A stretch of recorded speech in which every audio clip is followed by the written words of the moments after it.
आज उन्नतीचा ना शेवटचा पेपर होता आणि त्यामुळे ना ती खूप खुश होती आणि आजपासून तिला शाळेला सुट्ट्याही लागणार होत्या. तसं तर मीही खूप खुश होती कारण की उद्यापासून मला टिफिन करावा नव्हता लागणार. कालच्या व्हिडिओमध्ये मी दाखवलं होतं की मी काल दही लावलं होतं आणि आज ना मी सकाळी उठल्यानंतर संध्याकाळी ते दही सेट झालं होतं आणि त्यानंतर मी फ्रीजमध्ये ठेवलेलं रात्री 11 वाजता. आणि सकाळी ना अगदी छान असं मस्तच खडेदार दही तयार झालेलं आहे. वरचा जो लेयर आहे तो साईचा आहे. मी रोज दुधाची साय पण दहीमध्ये लावत असते आणि वरती साय बरोबर येते आणि त्यानंतर मी ती साय जमा करत असते. आणि आज मला ना त्या साईपासून तूपही बनवून घ्यायचं होतं. असं दह्यावरच्या साईचं तूप बनवलं ना तर ते खूप छान असं रवेदार येतं. हे मी 3-4 वेळेपासून अनुभव घेत आहे. आज ना मला रायताही बनवायचा होता. बऱ्याच दिवसापासून रायता बनवला नव्हता. खास त्याच्यासाठीच मी हे दही लावलेलं आणि रायत्याला जसं दही लागतं ना अगदी तसंच खडेदार दही तयार झालेलं. त्यामुळे माझा आनंद जरा जास्तच गगनात मावेनासा झालेला होता. बऱ्याचदा ना आपल्या घरातील तीच रोजची कामं, तेच रुटीन आणि तेच सकाळी उठणं, तेच डबे करणं, तोच स्वयंपाक यात ना आपल्याला खरंच कधीतरी कंटाळा येत असतो आणि असं निरसी वाटायला लागतं. पण मग ना काही छोट्या गोष्टी ना आपल्याला आनंद देऊन जातात आणि तोच आनंद आपल्याला दिवसभर कामांसाठी प्रेरित करत असतो. आज मला ना उडदाची डाळ बनवायची होती, खुडलेल्या मिरचींची. हा खानदेशातला पण एक आवडता मेनू आहे बरं. अगदी साधीसुधी झटपट 5 ते 10 मिनटात तयार होणारी भाजी, पण खूप चविष्ट. आणि उडदाची डाळ आपल्याला माहितीच आहे, खूप रिच प्रोटीन असतं या डाळीत. 8-10 लसणाच्या पाकळ्या घेतल्या आणि आपल्याकडे ना लाल मिरच्या असतात बघा, हिरव्या मिरच्या आपण बाजारातून आणतो. त्या जरा सुकून जातात ना, अशा लालसर होतात, पिवळसर होतात, त्या मिरच्यांचा वापर करायचा. लसूण आणि जिरं ना मी खलबत्त्यात कुटून घेतलं. माझ्याकडे ना यावेळेस जास्त लालसर आणि पिवळ्या मिरच्या नव्हत्या. मागच्या वेळेस ना होत्या, तर भाजीची चव ना ह्या मिरच्या जास्त वाढवत असतात. आमच्याकडे तिखट चालत नाही म्हणून मग मी अख्ख्या मिरच्या टाकलेल्या आहेत. पण जर तुम्हाला तिखट जास्त आवडत असेल तर मिरच्यांचे तुकडे करावे आणि यात तुम्ही लाल मिरच्याही टाकू शकतात, म्हणजे 2 बोटाने 2 तुकडे केलेले. उडदाची डाळ ना 1 ते 2 तास आधीच मी भिजायला ठेवली होती की जेणेकरून 2 शिट्ट्यांमध्येच भाजी तयार होईल. फक्त मीठ टाकायचं आणि तेल ना 1 पळीऐवजी मी 2 पळी वापरलेला आहे, कारण की तेलामुळेही ह्या भाजीची थोडी छान अशी चव वाढत असते. आणि बस फक्त 2 ते 3 शिट्ट्या घ्यायच्या मीठ टाकून आपल्या चवीपुरता आणि झाली भाजी तयार. भाजी दिसायला साधी दिसते, आपण कोथिंबीरही टाकू शकतो आपल्या आवडीनुसार, पण चवीला ना खूप अशी चविष्ट लागते. रोज स्वयंपाक करताना किंवा घरातील कामं करतानाच कामं अधिक करून टाकली ना, म्हणजे कामात काम करणे म्हणतात याला, तर आपलं काम ना जरा जास्त सोपं होतं. इकडे भाजी होते, तिकडे मी कणिकही मळून ठेवलेली आहे आणि तुपासाठी मी जी प्रोसेस तुम्हाला यापूर्वी दाखवलेली ती प्रोसेसही मी करून टाकलेली. नंतर मी जिओ मार्टमधून हा किराणा आणलेला, तर तो तुमच्यासोबत मला शेअर करायचा होता. रायत्यासाठी बुंदी आणलेली, पण उन्नतीला काही धीर नव्हता म्हणून मग ना म्हटलं आता दाखवूनच टाकू. पण बरं झालं त्या निमित्ताने ना मी हे तुम्हाला दाखवूनही दिलं आणि ते व्यवस्थित डब्यात रचूनही झालेलं. बुंदी आणलेली रायता करण्यासाठी, आपले हे लाडू आणलेले राजगिऱ्याचे. तिथे तर ना जिओ मार्टमध्ये ट्रॉलीत खूप सारा सामान दिसत होता, पण घरी आल्यानंतर तर त्या पिशवींमध्ये अगदी थोडाच सामान दिसत होता. चहा पावडरचे मी 2 म्हणजे बॉक्स घेतलेले, एक इथल्यासाठी आणि एक नाशिकसाठी घेतलेला आहे. पुढच्या महिन्यात नाशिकला जायचं आहे म्हणून मग मी इकडूनच जर थोडा म्हणजे किराणा घेऊन जाईल की गेल्यानंतर लगेच दुकानात जायला नको. ही स्कॉच ब्राईटची घासणी आणलेली नाशिकसाठीच आणि नंतर ह्या 2 घासण्या होत्या. एक इथे म्हणजे गॅससाठी वापरली आणि एक सोबत नाशिकला नेणार. नंतर साखर फ्री मिळालेली होती किराण्यावरती आणि मी तेलाचे ना पाऊच घेतलेले 2 इथे ठेवणार, म्हणजे 2 आम्ही इकडे आहोत, तोपर्यंत 2 लागूनच जातील आणि तिथे घेऊन जाताना 3 घेऊन जाईल. म्हणजे की गेल्यानंतर ना एकतर घर आवरावं लागतं आणि मग ना किराणा आणायला ना आता स्कूटी पण नाही आहे तिथे की लगेच झटपट जाणार असं, आणि थकलेलं असतो तर घराच्या बाहेर न जायला इच्छाही होत नाही. म्हणून इकडून ना थोडा किराणा सोबत घेऊन जाऊया मी असा विचार केला. मी ना हा किराणा जो न्यायचा होता तर तो ना मी सेपरेट ठेवण्याचाच विचार केला की म्हणजे इझी पडेल. घासणी मी या डब्यातच ठेवून दिली की मी कुठेतरी नाहीतर शोधत बसेल ज्यावेळेस जायची वेळ येईल तेव्हा. ही जी कुंडी आहे ना व्हाईट, तर कुंडी तर नाही म्हणता येणार. आणि हे साबण ते पण जिओ मार्टमधून घेतलेलं आहे, गुड नाईट. हे ना 99 रुपयात 3 असे माझ्या मिस्टरांनी त्यांच्या ऑफिसच्या इंडोर प्लांट्ससाठी घेतलेले.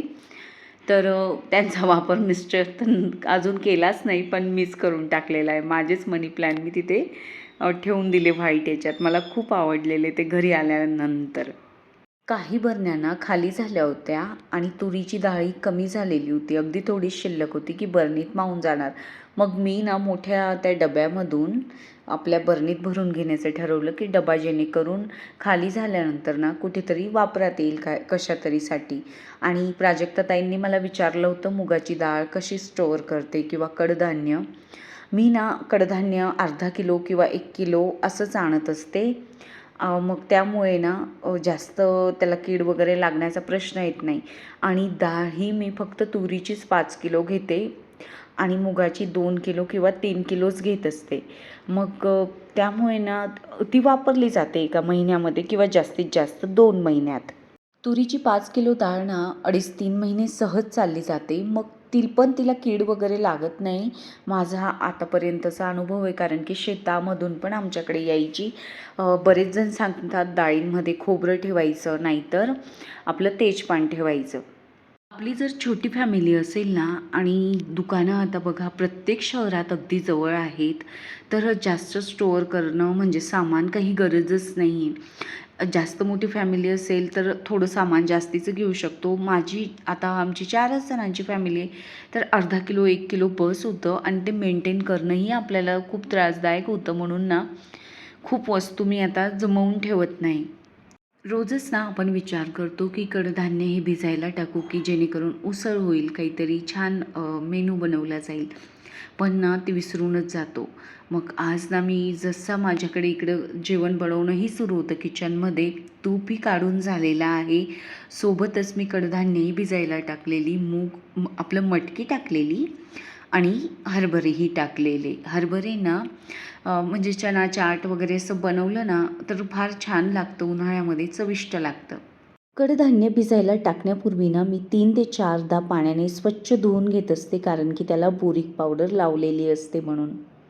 सर्फ एक्सेलचं लिक्विड 2 लिटरचं आणलं होतं मी जिओ मार्टमधून, खास तर भांड्यांचे साबण आणि हे लिक्विड घेण्यासाठीच मी गेलेली. 240 रुपयाचं 2 लिटर आहे. आज ना मला कंगवेही स्वच्छ करायचे होते आणि कंगवे स्वच्छ करण्यासाठी ना मी या लिक्विडचं अगदी थोडंसंच लिक्विड टाकलं. भिजूही दिले नाही कंगवे आणि मस्त घासून घेतले. पण इतके स्वच्छ आणि चकाचक निघालेले आहेत ना. आणि झटपट गरम पाणीही करायची गरज नाही, कारण की गरम पाण्यामध्ये ना टाकले ना कंगवे, त्यांचा कलर डाऊन होतो. आणि आता आधीच नळातून गरम पाणी येतं आहे. हा पांढरा कंगवा तुम्ही बघू शकतात, इतके म्हणजे खूप घाण झालेला होता तो. पण अगदी एका मिनिटात मी त्याला छान स्वच्छ करून टाकलेला. वेगाचे कंगवे जर यूज केले ना तर ते अजिबातच म्हणजे त्यांच्यात घाण अडकत नसते आणि अस्वच्छही दिसत नाही ते आणि होतच नाही मुळात. म्हणजे सगळं त्यांच्यातून खाली पडून जात असतं. तर नक्कीच एकदा तरी यूज करा. बरेच जण करतात ती वेगाचे कंगवे. हे ना जिओ मार्टमधून बऱ्याच महिन्यांपूर्वी घेतलेलं स्टिक जे आपण भिंतीला चिपकवतो, पण हे इतकं स्ट्रॉंग आहे ना, याची क्वालिटी खूप छान आहे, म्हणून मग मी तुमच्यासोबत शेअर केलेलं आहे.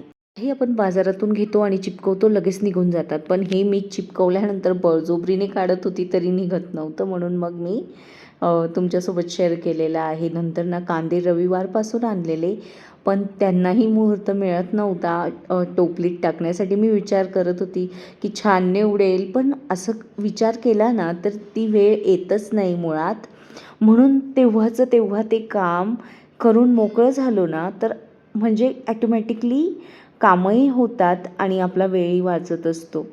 तर आपण कामाला सुरुवात केली पाहिजे. नीरस वाटणारी कामंही आपल्याला आनंद देऊन जात असतात. बऱ्याचदा कंटाळाही येतो, नकोही वाटतं. सगळ्यांनाच घरातील कामं करायला आवडत नाही. प्रत्येकाची आवड-निवड वेगवेगळी असते. त्यामुळे ना फक्त नाही करावं तर लागणारच आहे. तर मग निराश होऊन कशाला करायचं? आनंदाने केलं ना तर नक्कीच ही कामंही आपल्याला आवडायला सुरुवात होते. कांद्यांचा बारीक कचरा खाली पडू नये म्हणून मग मी त्या प्लेट्स खाली ठेवून दिलेल्या आहेत. नंतर ना हा फोटो मिस्टरांना ना मेहकरला ना श्री बालाजी संस्थानांचं मंदिर आहे आणि त्या मंदिरामध्ये मिस्टर पूजेला म्हणजे बोलवलं होतं, तर तिथे गेलेले. तेव्हा यात्रा असते तिथे. याच महिन्यात होती 8-10 दिवसापूर्वी. तर तिथून ना हा फोटो त्यांना गिफ्ट मिळालेला.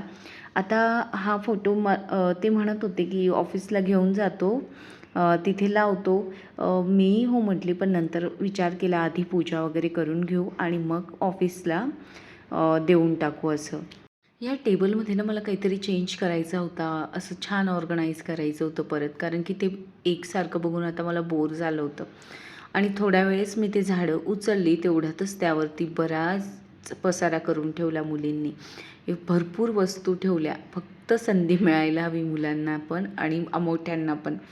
नंतर ना मी जे टेबल रनर होतं ते चेंज केलेलं आणि आता ना मला म्हणजे तसंच नको होतं, म्हणून मग मी ना झाडांनाच आलेली 3-4 फुलं होती त्याचा वापर केला.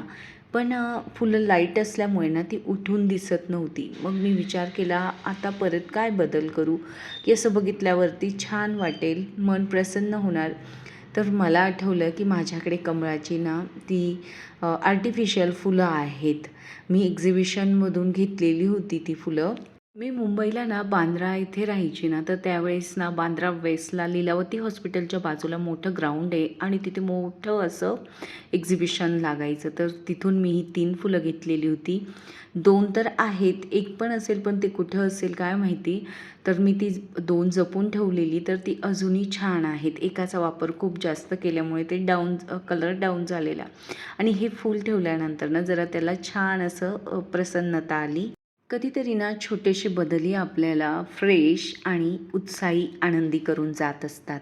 प्रत्येक वेळेसच आपण नवीन वस्तू घेऊ शकत नाही. जे आहे त्यातच आपण जरा चेंजेस केले, थोडेसे बदल केले, थोडंसं छान काहीतरी वेगळं बनवण्याचा प्रयत्न केला ना, तर ह्या छोट्याशा गोष्टी आपल्याला खूप सारा असा उत्साह निर्माण करतात आणि घर प्रसन्न वाटायला लागतं. चला भेटूया आपण अशाच परत नवीन व्हिडिओसोबत. तुम्हाला आजचा व्हिडिओ कसा वाटला ते मला सांगायला नक्कीच विसरू नका. तुम्हाला अजून कशा पद्धतीचे व्हिडिओ बघायला आवडतील तेही मला नक्कीच सांगा.